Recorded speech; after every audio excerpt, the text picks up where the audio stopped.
우리 하나님께서 2024년이라는 너무 귀한 선물을 주셨습니다. 한 번도 있은 적이 없는 새로운 시간을 주셨잖아요. 가장 귀한 걸 주셨는데 하나님께 감사하고 소중하게 사용할 수 있는 한 해가 되기를 원합니다. 올해 표를 우리가 이제 주보에 나와 있는데 우리 같이 좀 보면서 우리 입으로 우리 같이 한번 말했으면 좋겠어요. 신년 우리 표가 뭡니까? 능력 있는 기도의 사람이 되라, 이렇게 정했습니다.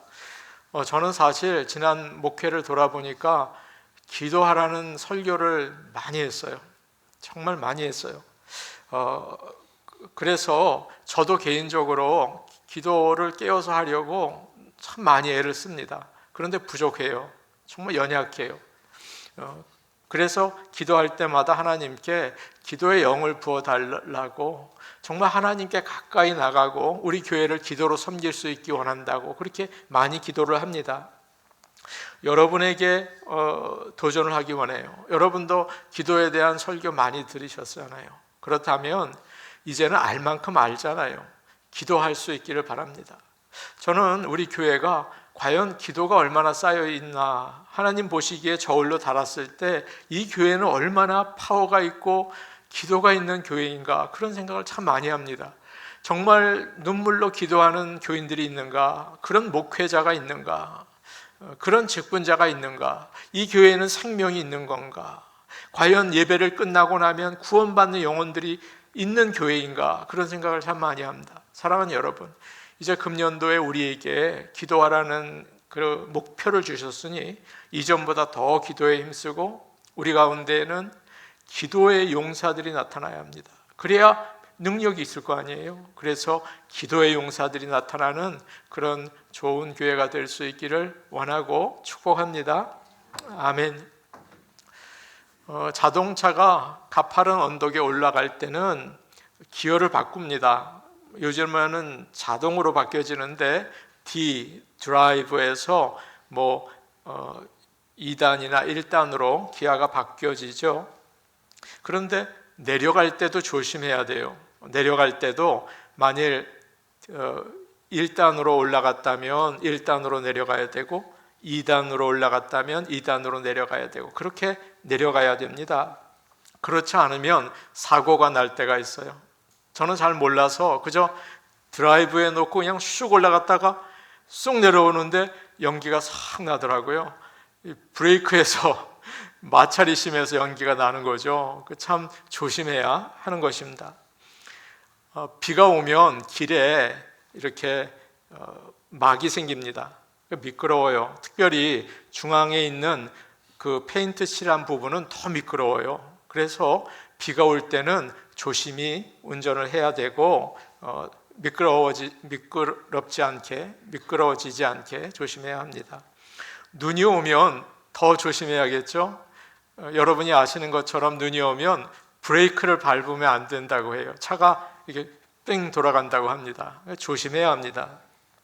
운전할 때는 그 상태에 맞게 조심해서 운전해야 되죠. 여러분, 우리의 인생도 마찬가지입니다. 한평생 위기가 와요. 젊었을 때도 오고 나이가 들어서도 아찔한 때가 옵니다. 그때 참 조심하셔야 돼요. 알맞게 속도를 조정하고 또 아주 조심해야겠죠. 사고 나지 않게 해야 합니다. 우리 하나님께서는 오늘 우리에게 2024년도를 시작하는 우리에게 그 이야기를 해주세요.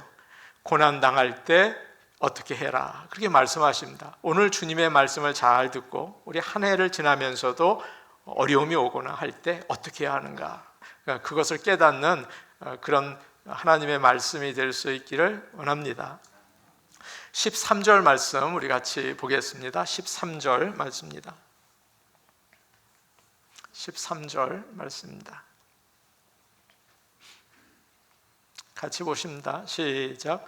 너희 중에 고난 당하는 자가 있느냐? 그는 기도할 것이요. 즐거워하는 자가 있느냐? 그는 찬송할지니라. 사도 야고보가 이제 물어봅니다. 여러분 중에 고난 당한 자가 있습니까? 여러분 중에 고난당하는 자가 있습니까? 라고 묻죠. 그러면 기도하십시오 라고 대답을 해주고 있습니다.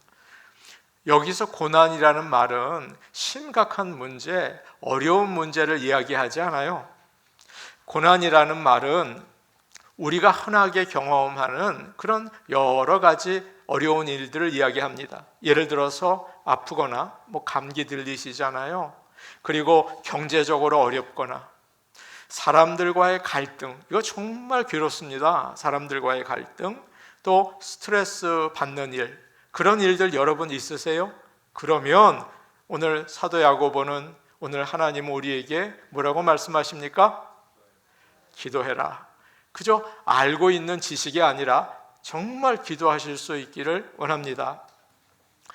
우리는 하나님께 기도하려면 정말 심각한 문제가 있을 때 해야 된다, 그런 오해를 할 때가 참 많이 있어요. 조금 어려움이 오면 이 정도는 내가 알아서 해야겠지, 내가 할 수 있어, 그러면서 기도하지 않을 때가 참 많죠. 이 정도는 내가 하지, 도움을 구할 줄 몰라요.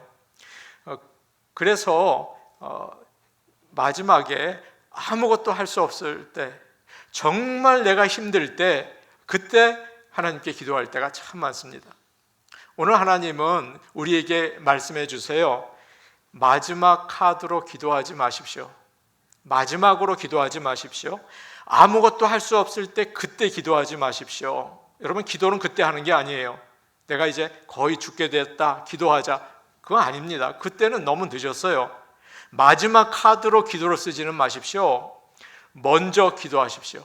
기도가 모든 문제를 푸는 마스터 키입니다. 여러분, 이걸 꼭 기억하시기 바랍니다. 마지막에 기도 사용하지는 마세요.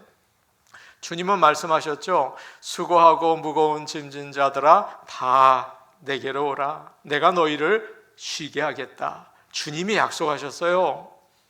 기도하기에 작은 문제는 없습니다. 작은 문제 가지고 기도하는 그런 건 없어요. 어떤 고민이라도 좋죠. 하나님께 내가 가지고 있는 모든 염려, 그리고 어려운 점, 여러분 스트레스 다 내어놓으실 수 있기를 바랍니다. 이슬람 교에서는 기도를 하루에 성도들이 5번 한다고 합니다. 불교에서는 몇 번 할까요? 3번 한다고 해요. 힌두교에서도 하루에 1번 정도는 기도한다고 합니다. 그러나 성경은 믿는 우리에게 이렇게 기도하라고 얘기하죠. 얼마나 기도해야 합니까? 항상 기도하라, 그렇게 우리에게 이야기하고 계세요. 하나님께서는 우주를 다스리시는 분이십니다. 그러나 그분은 우리 안에 계시는 분이세요. 그래서 항상 우리와 함께 하십니다. 그래서 언제나 어느 때든지 어디에서나 기도하실 수가 있어요. 그게 너무 귀한 거 아닙니까? 예수님은 그래서 시간을 생각하지 말고 언제든지 문을 두드려라, 그렇게 가르쳐주고 계세요. 하나님을 귀찮게 하라는 거죠. 우리 하나님을 귀찮게 해도 괜찮다, 그렇게 말씀하십니다. 아버지가 집에서 자고 있는데 어린아이가 새벽에 침대에 올라와서 아빠를 깨웁니다. 아빠, 나 목말라, 그러죠. 육신의 아버지들은 짜증을 냅니다. 야, 가자, 나 짜증난다, 그렇게 피곤해, 그렇게 얘기하죠. 그러나 우리 하나님 아버지는 그러지 않으세요. 우리 하나님 아버지는 오히려 좋아하십니다. 우리 하나님께서는 찡찡대고 계속 보채는 사람을 좋아하세요. 귀찮아하지 않으십니다. 따뜻하게 사랑으로 받아주시고 돌봐주시죠. 여러분, 어떤 문제든지 기도로 나갈 수 있고 작은 일조차도 하나님께 말씀드리고 위로와 격려를 받는 그런 복된 인생이 될 수 있기를 축복합니다. 아멘. 어느 목사님께서 미국에 유학을 와서 공부를 마쳤습니다. 공부를 마치고 나니까 얼마나 스마트한지 그 신학교에서 교수로 청빙을 해줬어요. 너무 고마웠죠. 그래서 학교에서 또 요즘도 그렇지만 얼마나 페이를 받기 원하십니까? 이렇게 물어봐요. 요즘 미국의 회사들도 다 그렇다고 그래요. 얼마 받기 원하는가? 그래서 목사님은 목사님과 사모님, 딸 셋이거든요. 그래서 계산을 한 다음에 1년에 3만 5천 불 주면 좋겠습니다. 좀 오래된 얘기예요. 학교에서 그렇게 해주겠다고 했습니다. 목사님이 막상 학교 주변에 있는 아파트에 이제 렌트를 하려고 갔는데 너무 비싼 거예요. 그거 가지고는 도무지 안 되겠어요. 그래서 목사님께서 총장님을 찾아가서 이제 형편을 이야기했습니다. 저희가 이렇게 아파트에 들어갈 비용이 없습니다. 모자랍니다. 그러자 총장님께서 쪽지 하나를 쥐어주면서 말씀했어요. 이거 가지고 기도하세요 라고 하는 거예요. 거기 쪽지를 열어봤더니 시편 60편 20편 6절에서 7절 말씀이었습니다. 시편 20편 6절에서 7절인데 우리 한번 보면서 같이 그 말씀을 봤으면 좋겠어요. 여호와께서 자기에게 기름 부음 받은 자를 구원하시는 줄 이제 내가 아노니 그의 오른손에 구원하는 힘으로 그의 거룩한 하늘에서 그에게 응답하시리로다. 어떤 사람은 병거, 어떤 사람은 말을 의지하나 우리는 여호와 우리 하나님의 이름을 자랑하리로다. 그런 이제 그 쪽지를 준 거죠. 사정을 이야기하면 학교에서 당연히 페이를 좀 올려줄 줄 알았어요. 그런데 성경 말씀을 주면서 기도하라 그런 거예요. 목사님이 너무 속상했습니다. 너무 짜증이 났습니다. 아니 좀 올려주지 어떻게 그럴 수 있나 라고 생각이 됐어요. 그런데 집에 와보니까 너무 부끄럽더래요. 목사님이 문제가 생겼을 때 가장 먼저 하나님께 기도하지 않고 총장님을 찾아간 게 부끄러웠다고 합니다. 먼저 기도해야지 그걸 가지고 총장님을 찾아갔나. 목사님은 이북에서 내려온 분이세요. 그래서 아무것도 가지지 않고 남한에 내려왔는데 하나님께서 인도해 주셔서 유학을 가게 되고 공부를 하고 교수까지 된 거죠. 너무 감사한 일 아닙니까? 그런데 그 은혜를 다 잊어버리고 그리고 이제 안타까워서 총장님에게 돈을 더 달라고 한 거죠. 그래서 이 목사님은 이 시편 20편의 말씀을 붙잡고 그제서야 기도를 시작했다고 해요. 우리 하나님께서는 정말 그 기도를 들으시고 풍족하게 채워주시고 문제를 해결해 주셨습니다. 여러분 어렵고 힘들 때가 있죠. 그럴 때 나 혼자라고 생각할 때가 있습니다. 그리고 힘 있는 사람을 찾아갈 때가 있어요. 그러나 기억하시기 바랍니다. 하나님은 우리와 함께 하세요. 아멘. 하나님은 우리와 함께 하십니다. 낙심하지 마시고 먼저 기도하시기를 축복합니다. 아멘. 먼저 기도하셔야 합니다. 하나님께서 우리에게 고난을 주시는데 이 고난은 하나님이 만드신 거예요. 이사야 45장 7절 말씀인데 우리 같이 보면 좋겠습니다. 이사야 45장 7절 말씀입니다. 이 말씀을 자세히 보시면 좋겠습니다. 이사야 45장 7절인데 우리 같이 볼게요. 시작. 나는 빛도 짓고 어둠도 창조하며 나는 평안도 짓고 환난도 창조하나니 나는 여호와라 이 모든 일을 행하는 자니라 하였노라. 우리 하나님은 빛도 만들고 어둠도 만드셨습니다. 낮은 하나님이 만드시고 밤은 마귀가 만든 게 아니라고요. 다 하나님이 밤도 낮도 만드셨어요.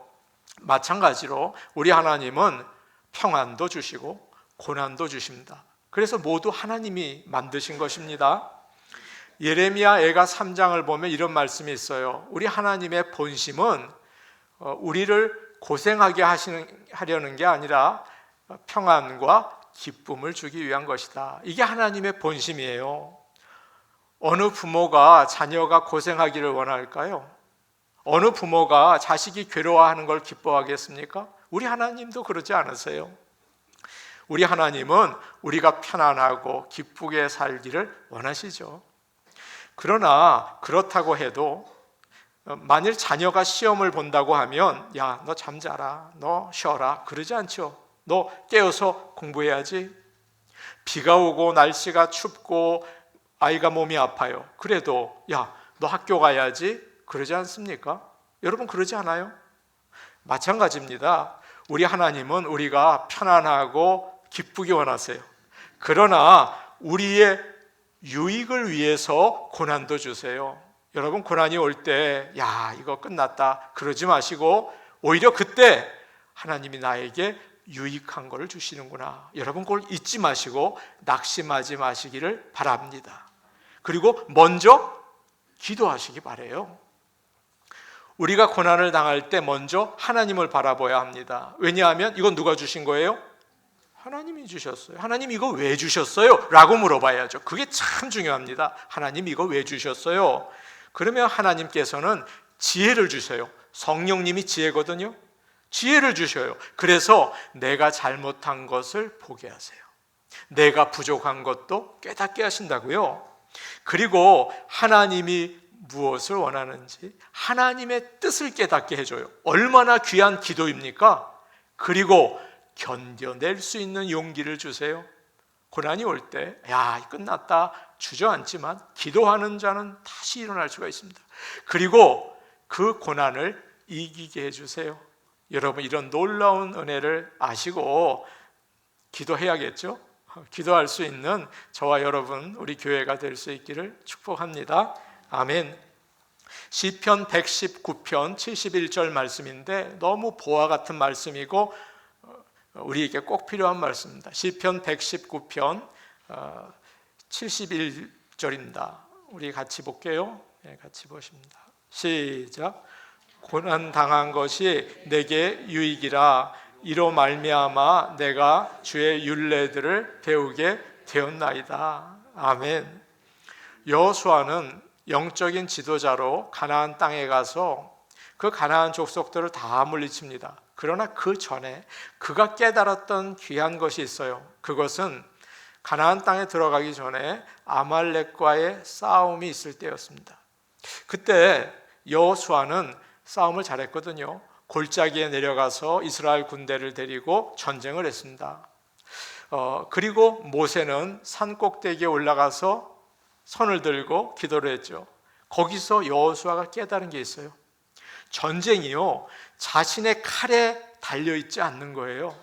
열심히 싸워도 그래서 이기는 게 아니더라고요. 깨달았습니다. 전쟁의 승패가 기도에 달려있구나 하는 것을 그때 깨달았어요. 그래서 그는 영적인 지도자가 되어서 가나안을 정복하게 되는 거죠. 이 사실을 마음에 깊이 깨달았어요. 우리가 손을 들고 기도할 때 전쟁에서 이길 수 있습니다. 여러분 이게 꼭 중요해요. 어떻게 안 기도할 수가 있어요? 기도할 때 반드시 삽니다.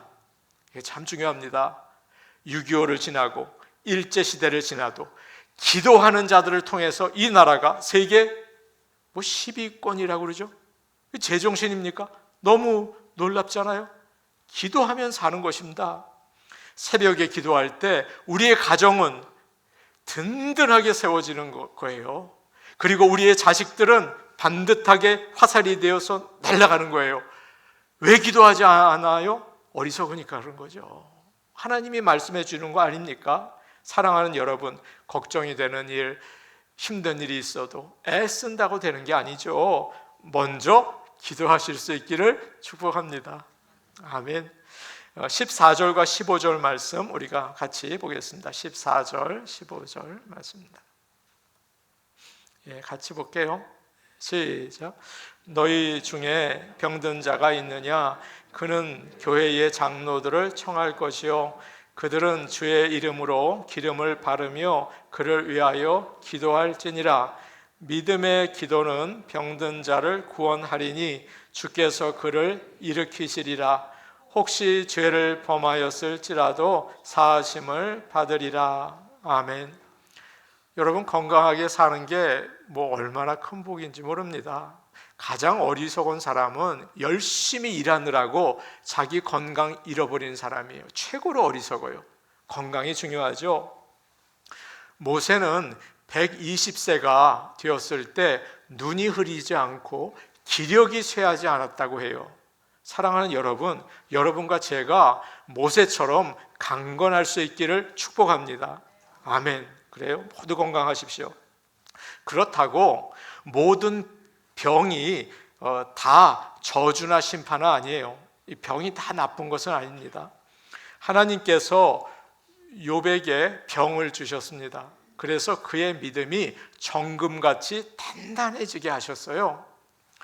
또 하나님은 바울을 아프게 하셔서 병이 있게 하셨습니다. 바울이 얼마나 괴로운지 이것을 가리켜서 육체의 가시라고 했어요. 계속 찌르는 거예요.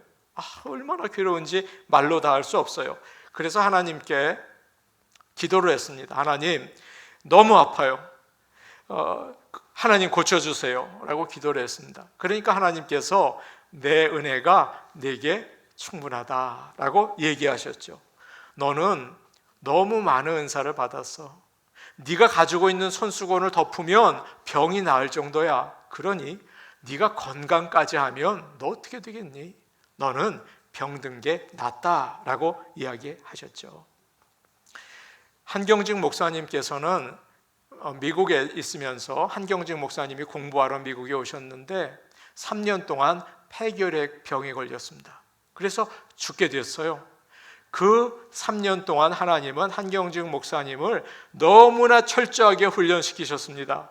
기도하면서 하나님께 가까이 나갈 수 있었고, 그리고 그 3년 기간 동안 방에서 나가지 못하면서 책을 보면서 말씀을 배우기 시작했어요. 그래서 하나님은 그를 귀하게 들어서 6.25 전쟁 이후에 가난하고 힘든 피난민들이 가득한 남대문 시장에 있는 사람들을 불러서 영락교회를 세우게 하셨습니다. 우리 하나님은 이렇게 훈련시키시는 하나님이세요. 고난이 올 때 우리가 믿음이 업그레이드 되는 것을 여러분 과소평가하지 마시기를 바랍니다. 그렇다고 병은 축복이 아니에요. 그렇죠? 건강하기 위해서 운동하고 알맞게 드시고 너무 많이 드시지 마시고 우리 성도들은 모두 주 안에서 건강할 수 있기를 원합니다. 아멘. 세상에는 뛰어난 의사들이 많습니다. 그래서 한국의 이병철 씨 같은 그런 돈 많은 사람도 미국에 와서 수술을 받는 거 아닙니까? 암이 나아요. 수술을 받는 대단한 의사입니다. 그러나 세상에서 가장 위대하신 의사는 하나님이신 것을 여러분 꼭 아시기를 바랍니다. 출애굽기 15장에서 우리 하나님은 이런 말씀하셨는데 하나님의 말씀이에요.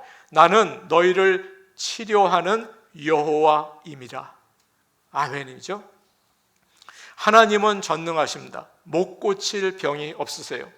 그런데 하나님께서 오늘 말씀에서 이 위대하신 의사가 처방을 내려줬습니다. 병 낫는 방법이죠. 이렇게 얘기하셨어요. 15절, 14절 말씀인데 너희 중에 병든 자가 있느냐? 그는 교회의 장로를 청할 것이요 라고 얘기했습니다. 여기서 장로는 교회의 지도자들을 가리켜요. 병이 들면 교회의 지도자들을 꼭 초청하십시오. 그래서 기도를 받으세요. 하나님의 방법입니다. 이게 제가 여러분에게 그러라는 게 아닙니다. 하나님은 문둥병자인 나아만을 고쳐주셨죠. 예수님은 중풍병자와 죽은 자도 살리셨어요. 여러분 이거 믿으십니까? 아멘이죠.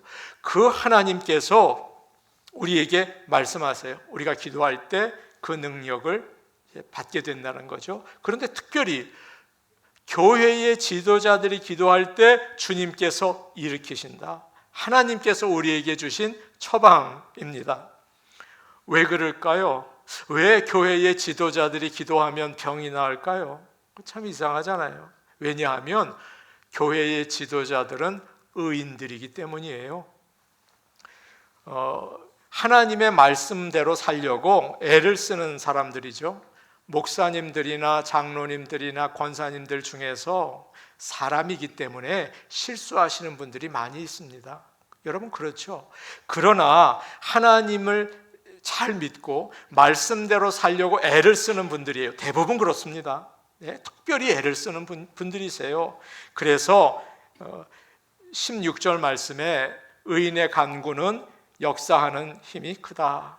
믿음이 있는 하나님의 종들이 기도할 때 하나님께서 치료하십니다. 교회 지도자들을 불러서 기도 받으시기를 바랍니다. 하나님께서 내리신 두 번째 치료의 방법이 있는데 그것은 주의 이름으로 기름을 바르며입니다. 여기서 이 기름은 올리브 기름을 말합니다. 여러분 그래서 집에서 올리브 갖다가 바르고 그러실지도 모르는데 이 올리브 기름은 두 가지가 있는데 하나는 식용과 또 하나는 병을 치료하는 약용이에요. 여기서 말하는 것은 약용을 의미하고 있어요. 누가복음 10장을 보면 어떤 사람이 길을 가다가 강도를 맞아서 이제 가지고 있는 거 다 뺏기고 많이 얻어맞아서 피를 흘리고 죽게 되었습니다. 그때 지나가던 선한 사마리아인이 그를 붙잡고 그에게 포도주와 기름을 발라서 치료해 줬어요. 이게 중요하죠. 여러분 그러면 하나님이 주시는 두 번째 치료 방법, 기름을 바르라. 이 말이 무슨 뜻일까요? 이것은 우리가 병들었을 때 기도만 하고 있지 말고 의사의 도움을 받기도 하고 약을 먹기도 하라는 하나님의 처방입니다. 여러분 아셨죠? 이사야 38장을 보면 히스기야 왕이 악성 피부병에 걸려서 죽게 되었습니다. 그때 하나님께서 이 히스기야가 죽고 싶지 않아서 하나님께 기도를 했죠. 벽을 보면서 하나님만 바라보면서 살려달라고, 하나님 정말 죽기 싫어요 라고 기도를 했습니다. 우리 하나님께서는 눈물에 약하세요. 우리 하나님이 약한 게 몇 가지 있는데 눈물 흘리면 약하십니다.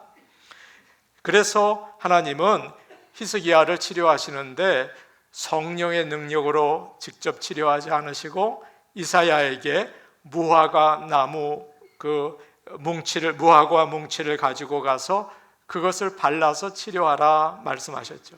그래서 이사야가 히스기야 왕에게 무화과 즙을 내서 피부에 발라서 깨끗하게 낫게 해주었습니다. 우리 하나님은 이렇게 세상의 의료 도구를 사용하시는 하나님이세요. LA에 있는 어느 교회에 안수 집사님이 큰 마켓을 운영하고 있습니다. 그런데 그분이 이런 이야기를 하세요. 목사님, 저는 8년 전에 죽은 사람이었습니다. 간경화로 제가 죽게 되었는데 어느 한 한의사가 레몬즙을 짜서 매일 3번씩 마시라고 했습니다. 아주 신 건데 그것을 3번 먹고 제 몸이 깨끗해졌습니다. 저는 그래서 살게 되었습니다 라고 이야기했어요. 여러분 기도할 때 하나님은 좋은 의사를 만나게 하시고 좋은 약도 주시는 것을 여러분 믿으시기를 바랍니다. 아멘. 주님, 저는 하나님께서 직접 치료해 주세요, 의사 필요 없어요, 약사 필요 없어요 라고 고집 부리시는 분이 계시다면 하나님께서 말씀하실 거예요. 야, 너 정말 믿음이 좋구나, 빨리 와라, 나랑 같이 있자 라고 말씀하실지 몰라요. 그러니 고집 피우지 마시고 의사 만나고 약도 얻고 기도하고 그러셔서 회복하시기를 바랍니다. 하나님이 내리신 세 번째 처방이 있는데 16절에 있습니다. 우리 한번 16절 말씀 같이 볼까요? 16절에 세 번째 치료 방법이 있습니다. 같이 볼게요. 16절이에요. 시작. 그러므로 너희 죄를 서로 고백하며 병이 낫기를 위하여 서로 기도하라. 의인의 간구는 역사하는 힘이 큼이니라. 세 번째 방법은 병이 낫기 위해서 서로 기도하는 것입니다. 교회 지도자들의 기도를 받아야겠지만 그 다음에는 성도들끼리 위해서 서로 기도해주고 또 교회에서 합심해서 우리가 어느 성도를 위해서 기도합시다, 우리 같이 기도해 주세요, 이것이 중요하다는 거예요. 마태복음 18장 19절 말씀입니다. 우리가 다 아는 말씀인데 이 말씀을 기억하십시오. 마태복음 18장 19절 말씀이에요. 시작. 진실로 다시 너희에게 이르노니 너희 중에 두 사람이 땅에서 합심하여 무엇이든지 구하면 하늘에 계신 내 아버지께서 저희를 위하여 이루게 하시리라. 제가 힘이 셉니다. 그래서 청년과 같이 씨름을 해요. 그런데 청년을 이길 수가 없습니다. 청년은 몸이 호리호리해도 저를 확 넘어뜨립니다. 그러나 제가 우리 교회 집사님 한 분을 붙잡고 같이 갑시다, 둘이서 하면 청년을 넘어뜨릴 수가 있어요. 여러분 아시죠? 마찬가지입니다. 영적인 원리도 마찬가지예요. 성도들이 함께 기도할 때 하나님의 능력이 나타납니다. 제가 그래서 예배 전에 우리 같이 기도해 주세요라고 부탁하잖아요. 거기에는 놀라운 능력이 있는 거예요. 나 혼자만 기도하지 말고 다른 사람과 같이 나를 위해서 좀 기도해 줘, 나도 기도해 줄게 라고 하면서 서로 기도를 해서 하나님의 능력을 받는 교회가 될 수 있기를 바랍니다. 어느 목사님 딸이 대학교 다니면서 눈이 침침해지기 시작했어요. 젊은 여자 청년인데 말이에요. 그래서 거의 볼 수 없게 됐어요.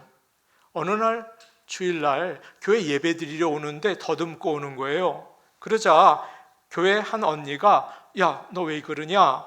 언니, 내가 눈이 잘 안 보이기 시작했어. 이제 점점 나빠져서 장님이 되려나 봐. 아니 무슨 일이야?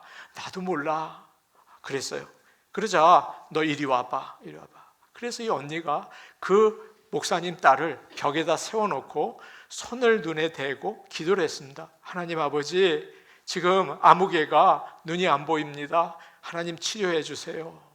하나님, 죄가 있는지 모르니까 죄를 용서해 주세요. 꼭 낫게 해 주세요 라고 기도를 했습니다. 그러자 그 눈이 밝아지기 시작했어요. 놀라운 일 아닙니까? 이 목사님과 사모님이 얼마나 기도를 했겠습니까? 교인들은 얼마나 기도했겠습니까? 그런데 그 아는 언니의 손대고 기도한 것이 역사한 거예요. 여러분, 하나님께서는 우리 교회에 연약한 목자와 부목자를 통해서 역사하십니다. 왜요? 사랑이 있거든요. 왜요? 겸손히 하나님을 붙잡거든요. 목사님보다 더 겸손하게 하나님, 저는 아무것도 아닙니다, 도와주세요 라고 기도하거든요. 거기에는 놀라운 역사가 있는 거예요. 우리 사랑하는 교회의 목자, 부목자 여러분, 여러분이 연약하지만 기도해 주세요. 우리 성도들을 위해서 하나님께서 역사하시는 줄로 믿습니다. 우리는 감기는 우습다, 암은 무섭다 라고 여러분 생각하시죠? 감기는 아무도 안 걸린다, 암은 무섭다. 우리 하나님에게는 감기나 암이나 똑같은 것을 여러분 아시기 바랍니다. 우리 하나님에게는 언제든지 고칠 수 있는 거죠. 주님을 의지하시고 서로 기도하시기를 바랍니다. 마지막으로 17절과 18절 말씀 우리 같이 보겠습니다. 17절, 18절 말씀입니다. 함께 볼게요. 시작. 엘리야는 우리와 성정이 같은 사람이로되 그가 비가 오지 않기를 간절히 기도한즉 3년 6개월 동안 땅에 비가 오지 아니하고 다시 기도하니 하늘이 비를 주고 땅이 열매를 맺었느니라. 아멘. 우리는 엘리야를 잘 압니다. 대단하죠. 구약 성경에서 넘버 원에 가까울 정도로 능력이 많았던 사람이에요. 그런데 우리가 읽은 야고보서를 보니까 엘리야가 우리와 같은 본성을 가진 사람이라고 이야기하고 있어요. 여러분과 저처럼 평범한 사람이라는 거예요. 너무나 평범한 사람이래요. 그런데 그에게는 기도의 능력이 있었습니다. 어떻게 그럴 수 있을까요? 우리와 똑같은 사람인데 말이죠. 3년 6개월 동안 하나님께 하나님, 하늘 문을 닫아주세요 라고 했더니 3년 6개월 동안 비가 오지 않았습니다. 다시 하나님 이제 열어주세요 하니까 하늘 문이 열렸어요. 여러분, 우리는 남의 집 문도 열고 닫지를 못해요. 큰일 납니다. 그런데 엘리야는 하늘 문을 열고 하늘 문을 닫는 그런 사람이었죠. 엘리야가 참 대단해요. 우리와 똑같은 사람인데 어떻게 그럴 수 있었을까? 여러분, 열왕기상 18장을 보면 엘리야가 바로 이 대목에서 하늘 문을 열고 닫을 때 기도하는 파스처, 이 자세가 나옵니다. 어떻게 기도했는지 아세요? 일단 무릎을 꿇었고요. 그 다음에는 무릎 사이에 머리를 넣었어요. 제가 아무리 생각해봐도 요가하는 사람처럼 부드럽지 않으면 하기가 어려워요. 이거 얼마 못합니다. 얼마나 힘들었을까요? 이 모습을 보면 엘리야가 간절했다는 걸 알 수 있죠. 오늘 야고보서를 가만히 보세요. 17절을 보니까 그가 비가 오지 않기를 간절히 기도하니까 비가 오지 않았다고 얘기하고 있어요. 그렇지 않습니까? 그는 딴 데를 바라보지 않고 무릎 사이에 머리를 넣고, 히스기야는 딴 데를 보지 않고 벽을 바라보고 딴 데를 보는 거 아니에요. 기도는 무릎 사이에 머리를 넣고, 기도는 벽을 보고 하는 거예요. 하나님만 바라보는 거예요. 간절하게 살려달라고 하는 거죠. 사람마다 기도하는 스타일이 다릅니다. 교회 생활 오래 하면 아는 게 있어요. 뭐가 아냐 하면 찬송을 부를 때 가만히 보십시오. 좌우로 흔듭니다. 좌우로 흔들어요. 약아지고. 기도할 때 가만히 보십시오. 앞뒤로 흔듭니다. 야, 그걸 알 수 있죠. 그런데 어떤 분이 제가 기도하는 걸 보았는데 무릎을 꿇고 얼굴을 바닥에 대고 기도해요. 여러분 연상해 보십시오. 뭐를 알 수 있어요? 간절해요. 얼굴을 바닥에 댔어요. 너무 간절한 거예요. 그 모습만 봐도 뭘 기도하는지 알 수 있겠죠. 저는 그 모습만 딱 보는 순간 알겠던데요, 뭐 기도하는지. 엘리야가 머리를 무릎 사이에 넣고 기도해요. 어떤 분은 딱 보면 알아요. 저 기도 안 하는구나. 자세가요, 이게 뒤로 제껴져 있어요. 그 보면 알아요? 기도 안 되는 거예요. 얼굴을 땅바닥에 대는 사람은요, 기도하는 사람이에요. 완전히 하나님께 매달리죠. 요즘 현대인들은 점잖게 기도합니다. 세련되게 기도해요. 조용히 앉아서 아름다운 말로 기도하죠. 문제는 간절함이 빠져 있어요. 간절함이 빠져 있어요. 하는 둥 마는 둥 합니다. 이게 위기입니다. 영적인 위기입니다. 기도가 식어버린 이유가 뭘까요? 편안하니까, 먹고 살만하니까, 배가 부르니까 그렇게 된 것입니다. 하나님이 응답을 안 줘도 웬만큼 살 수 있다. 내가 하나님이 도와주시지 않아도 은행 잔고가 있다. 그런 거죠. 그래서 죽느냐 사느냐의 간절함을 잊어버렸기 때문에 기도의 능력은 약해진 거예요. 죽느냐 사느냐, 그러면 기도는 살아나는 것입니다. 직장을 잃고 사업에 실패를 했어요.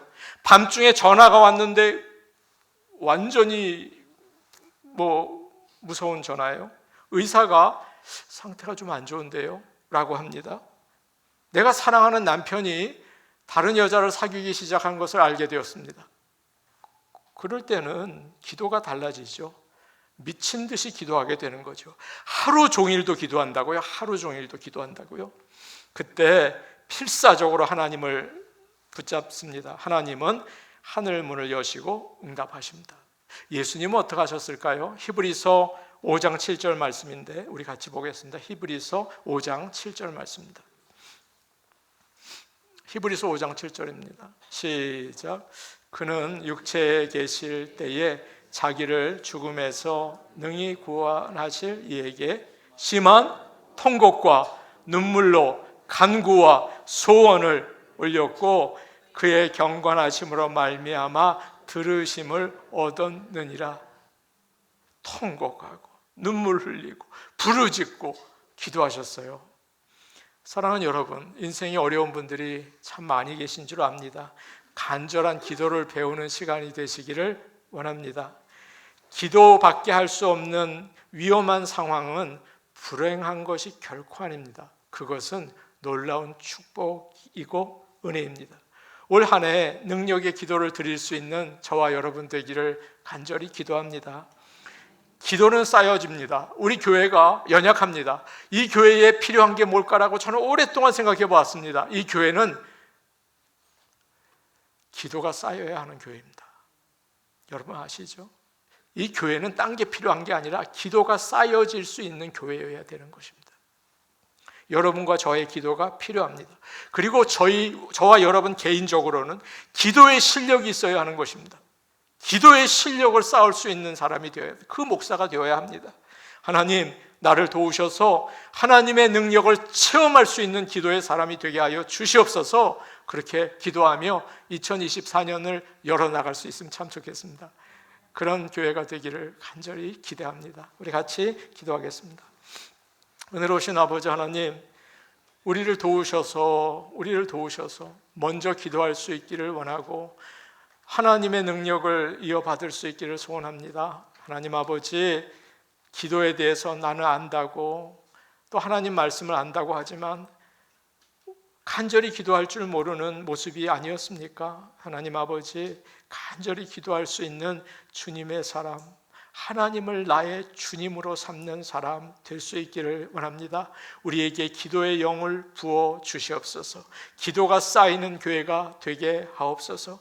성도들이 교회를 위하여 기도하는 놀라운 역사가 있게 하옵소서. 예수님의 이름으로 기도하옵나이다. 아멘.